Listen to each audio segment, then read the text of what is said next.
Jadi sistem keyakinan ini juga termanifestasi di dalam gagasan, di dalam tindakan, di dalam artefak ya.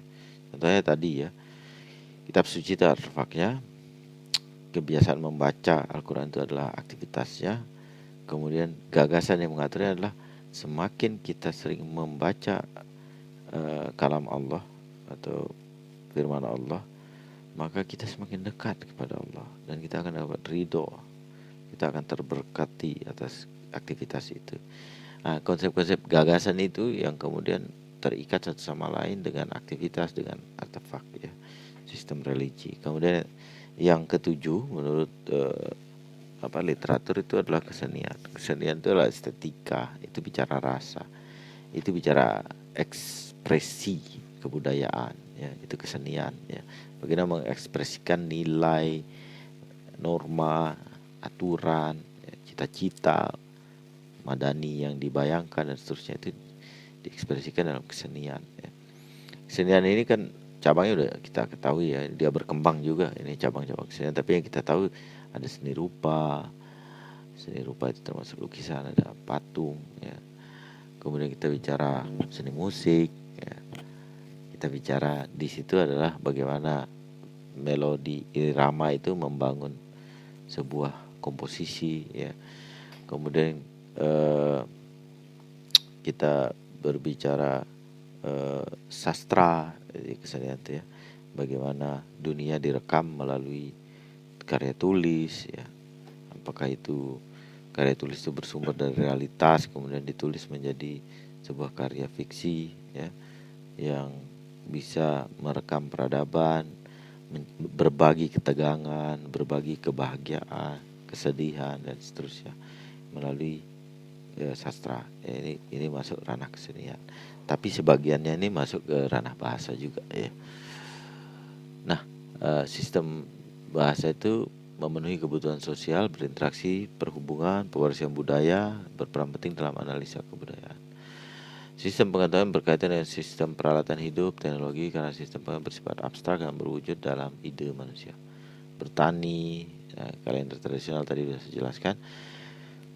Petani gugus bintang, pelaut, ya mereka juga hidup dengan membaca langit, ya, membuat alat-alat. Kunchara Ningrat mengatakan setiap suku bangsa Indonesia memiliki pengetahuan mengenai tumbuh-tumbuhan, binatang, zat-zat, bahan mentah dan benda-benda tubuh manusia, sifat-sifat dan tingkah laku manusia, ruang dan waktu. Ya. Kemudian kita bicara sistem kerabatan, ya tadi sudah saya jelaskan sebagai satu yang bagaimana keluarga inti, keluarga dekat, keluarga jauh dan seterusnya. Sistem peralatan hidup dan teknologi itu sudah jelas ya, peralatan atau benda-benda kebudayaan fisik, sistem ekonomi ya, tentang mata pencarian. Oke. Kemudian kita bicara tentang objek pemajuan kebudayaan berdasarkan Undang-Undang Pemajuan Kebudayaan. Kalau tadi kita melihat unsur itu ada 7, di Undang-Undang Kebudayaan Nomor 5 Tahun 2017 itu ada 10 objek pemajuan kebudayaan. Artinya yang disebut sebagai kebudayaan itu sebenarnya ada 10 menurut undang-undang itu ya. Ditambah 1 cagar budaya. Ya. Yang pertama itu tradisi lisan. Ini seperti bertutur, berpantun, ya, bernyanyi dan seterusnya, bercerita. Ya. Kemudian ada manuskrip, tradisi tulis, ya, menyimpan rekaman peradaban dalam bentuk tulisan. Manuskrip dikatakan manuskrip itu sebenarnya adalah karya tulis yang disebut manuskrip.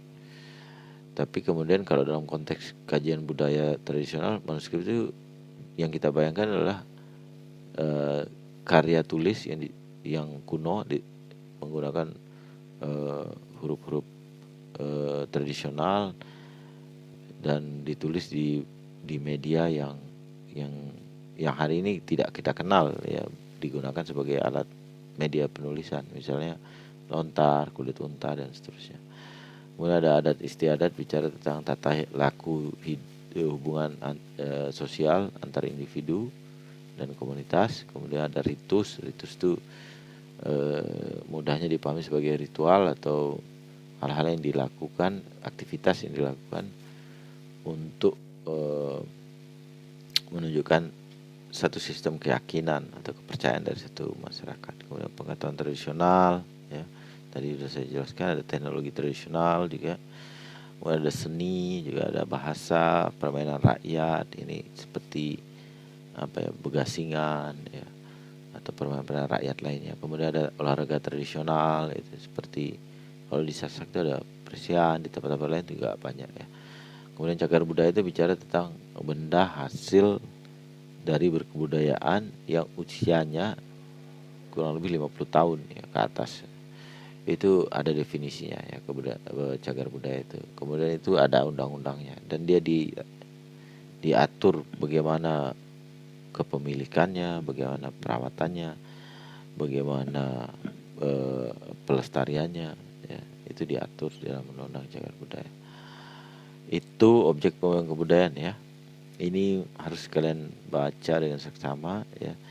Di dalam objek pembangunan kebudayaan ini yang 10 pertama dan 1 tambahan cagar budaya ini, saya ingin kalian membaca, ya,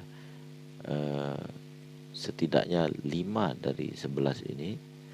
Kemudian kalian jelaskan beserta contoh yang kalian bisa akses, ya, 5 dari 11 ini, ya. Pilih saja, acak mana-mana, ya. Sedapat mungkin dipilih yang menurut kalian sangat menarik, ya. Dan di akhir sesi ini saya ingin bicara tentang proses pembudayaan, ya. Itu dalam literaturnya itu setidaknya ada 6, ya. Ada internalisasi, itu proses menjadikan satu nilai itu internalisasi itu adalah proses yang terjadi dalam diri manusia ketika dia berproses untuk memiliki dan meyakini identitas kebudayaan tertentu, yaitu internalisasi. Dia kalau bahasa ininya mulai mempraktikkan dan meyakini apa yang dia lakukan, itu udah internalisasi, ya. Misalnya internalisasi nilai-nilai kejujuran, itu artinya orang ini sudah berlaku jujur. Prosesnya untuk menjadi berlaku jujur namanya internalisasi, ya. Dia membentuk sistem itu dalam dirinya, dalam benaknya. Kemudian ada sosialisasi, itu bagaimana dia disebarluaskan, ya, gagasan kebudayaan tertentu itu. Ada enkulturasi, itu proses mempelajari itu kebudayaan, kemudian akhirnya nanti menuju internalisasi. Ada difusi kebudayaan, itu terjadinya kalau lawannya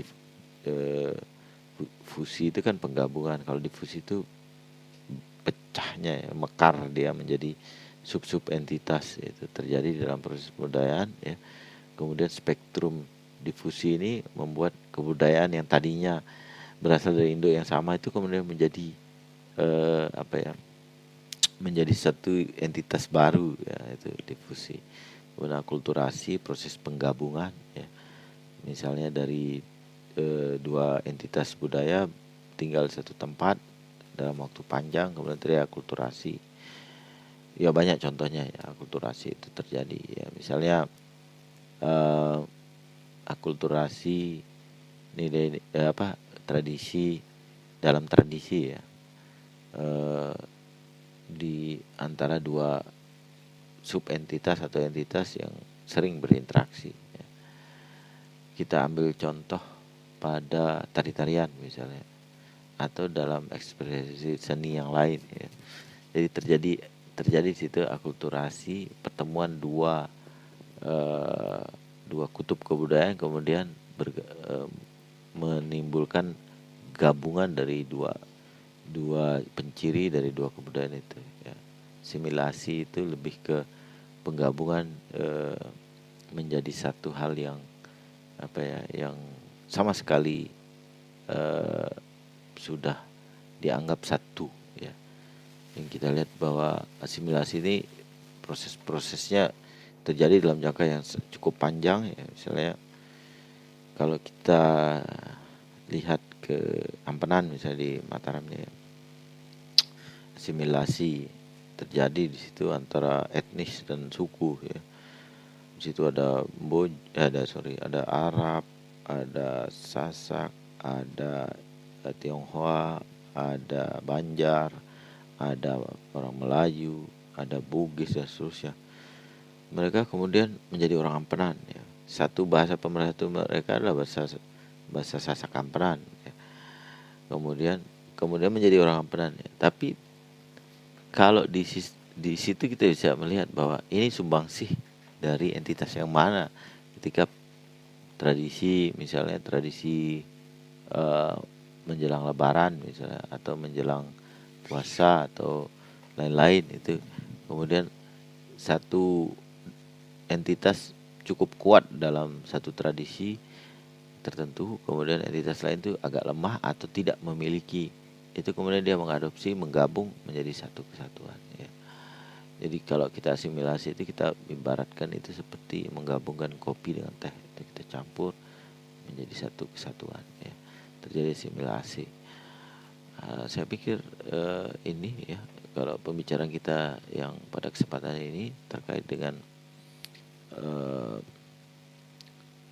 unsur-unsur kebudayaan ya, juga tentang objek pemajuan kebudayaan, dan terakhir kita bicara proses pembudayaan. Jadi yang tadi saya minta ya, jangan lupa kalian harus melakukan itu ya tadi, dari objek pemajuan kebudayaan kalian pahami dulu 5 dari 11 itu, kalian jelaskan, kemudian cari contoh-contoh terdekat ya yang ada di sekitar kalian. Tidak sulit, ini hal yang kalian akan mudah sekali akses di sekitar kalian. Itu saja mungkin pada pertemuan kali ini, sampai ketemu pada sesi berikutnya. Wassalamualaikum warahmatullahi wabarakatuh. Salam sejahtera untuk kita semua. Jangan lupa ya, dalam mengerjakan apapun proyek itu, jangan sampai terjadi namanya plagiat ya, tidak menghormati karya orang lain ya. Sedapatnya kalian lakukan sendiri. Kalian boleh baca literatur, boleh lihat karya orang lain, dibaca, dipahami, kemudian kalian menulisnya dalam bahasa kalian sendiri, itu okay, that's fine ya. Tapi jangan sampai kalian mengambil hak karya orang lain dengan serampangan, yaitu mengaku itu karya kalian sendiri ya.